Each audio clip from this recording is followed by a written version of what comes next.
Kadang aku suka ingat lagi masa-masa waktu kita masih susah banget. Makan satu kerupuk buat berdua. Kalau waktu jualan gak ada yang beli, kita gak makan hari itu. Padahal kondisinya waktu itu aku masih nyusuin si Ryan. Setiap kali Tuhan ngasih ujian, aku tuh selalu mikir, sebenarnya Tuhan tuh sayang gak sih sama kita? Tuhan mau ngasih hikmah. Kok pedih banget? Emang gak ada cara lain ya? Dan setelah semuanya berlalu, aku baru dapat jawabannya bahwa emang semua itu harus kita alamin. Dan gak ada cara lain. Tuhan emang lebih tahu mana ujian yang paling pantas buat kita. Tuhan udah takdirin suami aku kerja di kapal, gajinya gede, keuangan kita jadi baik. Tapi karena sebelumnya Tuhan pernah kasih kita hidup susah, kita jadi lebih bisa menghargai barang, lebih hati-hati sama uang, ngerti berhemat, walaupun uang kita udah banyak. Jadi ibarat Tuhan mau pantesin kita dulu gitu, sebelum Tuhan kasih kita hidup yang lebih enak. Nggak ada yang salah dari hidup susah, karena itu dari Tuhan. Yang salah itu nggak pernah berusaha dan kerjaannya ngedumel mulu. Sekarang kalau hidup susah, hikmahnya itu ngerti tentang bersyukur.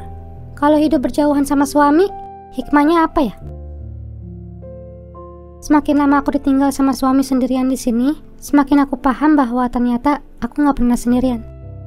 Justru aku merasa aku semakin banyak kesempatan untuk lebih dekat sama Tuhan. Di balik kepahitan ditinggal sama suami, ada hikmah terindah yang Tuhan kasih. Iya deh, papa harus apa gitu ya deh. Kalau kamu mau papa minta maaf, sujud sungkur, papa lakuin, bener? Nggak usah, udah aku maafin. Nih, papa udah. sujud sekarang nih ya, beneran. Nggak usah, apaan sih? Ya habis papa bingung, papa harus apa? Udah dibilang, udah dimaafin, udah. Jangan bikin aku berubah pikiran deh. Ya tapi kamunya masih begitu, papanya harus apa, Ma? Papa udah blokir loh cewek itu. Udah janji nggak bakal keulang lagi, janji. Terus apa lagi? Papa mau tahu apa lagi? Iya, apa? Aku mau papa berhenti kerja di kapal, bisa? Kadang aku suka mikir, semakin kita berusaha kok, kayaknya malah semakin diuji ya. Semakin dikejar kok, malah semakin seret, dalam hal apapun. Sampai aku berpikir, kayaknya serahin aja ke Tuhan deh. Kayaknya itu lebih tenang. Sebenarnya kan kita nggak pernah disuruh berhasil apapun kan. Kita cuma disuruh terus berusaha. Bukan disuruh jadi orang kaya, tapi disuruh berusaha jadi orang kaya. Bukan disuruh pinter, tapi disuruh berusaha pinter. Bukan disuruh setia, tapi disuruh berusaha terus setia. Ibaratnya selama masih hidup, tugas kita untuk berusaha itu belum pernah selesai. Kalau dia nggak setia, itu urusan dia sama Tuhan. Kalau itu aku jadiin alasan untuk nggak setia juga, berarti aku sama aja dong kayak dia. Berarti tolak ukur aku terus setia itu kalau dia setia juga, bukan karena Tuhan suruh aku terus setia. Kalau Tuhan suruh aku pisah sama dia, aku akan pisah. Dan kalau Tuhan suruh aku coba lagi, aku akan coba lagi. Aku yakin apa yang Tuhan pilihin buat aku, itu pasti yang terbaik.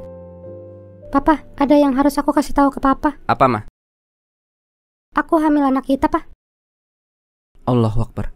Nia, Papa janji, Papa bakal berubah, Papa janji.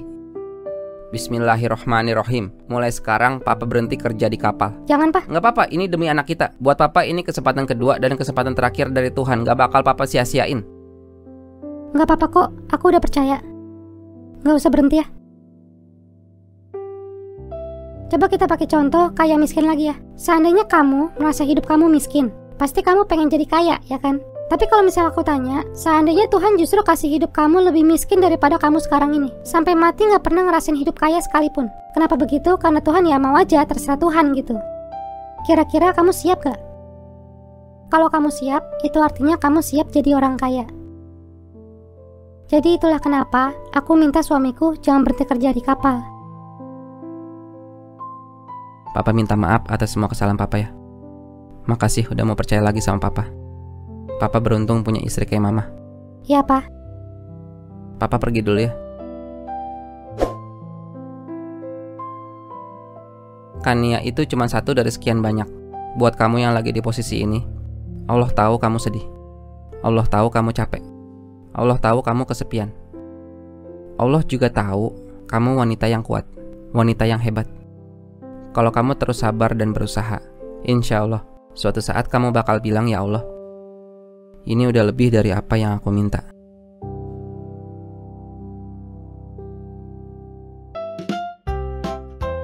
Satu. Belum. Gue cek dulu. 2, 1, 2. Satu dua agak jelas. Itu kan ada kotak Pak di situ, kanan kiri. Mohon maaf. Maju lah Pak. Maju, lu lambat banget maju. Tanya penonton no.